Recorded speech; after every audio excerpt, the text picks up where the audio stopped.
જય રામાધણી મિત્રો, તો કેમ છો? તો બધા મજામાં જશો. ફાઇનલી અત્યારે ઉઠી ગયા છીએ, ચા પાણી પી લીધા છે ને હવે મારે જવું છે ખેતરે, આ ભાઈ ને જવું છે કારખાને.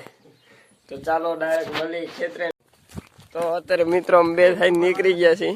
અમારી ગાય બેઠી છે, બે જઈ હવે સીધા અહીંથી હાઈવે ચડી જાય. અમારા નસીબમાં તો સાધન મળી જાય તો નકે જઈ શિયાળામાં હાલીને જવું પડશે.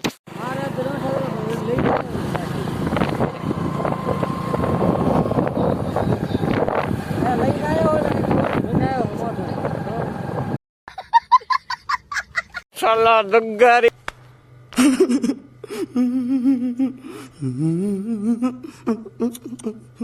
અહીંથી હાલીને જવાનું વાઘા. સાલા ગદ્દારી કર રહા હે. હું બોડી બેહાર્યો અહીંયા ઉતાર્યા, અહીંયાથી અમે હાલીને જઈએ છીએ જેવા અમારા. તો મિત્રો હજી રોડ માથે તમે પહોંચ્યા છીએ, જાય ચીરે કોઈ ગાડી વાળા મારા બેટા ઉભા નથી રાખતા, એક આગળ ગાડી જઈ. તો મિત્રો અહીંયાથી પહોંચીએ આપણે બોર્ડર કના. ખેતર બહુ દૂર છે. હા ભાઈ, અહીંયા અમારા આજુબાજુ બધે દુકાન બની જવાની છે, કેમ કે હાઈવે નીકળશે એટલે. તો ચાલો મળીએ આપણે. મિત્રો અત્યારે કેબીને પહોંચી આવ્યા છીએ શેઠ હાલીને.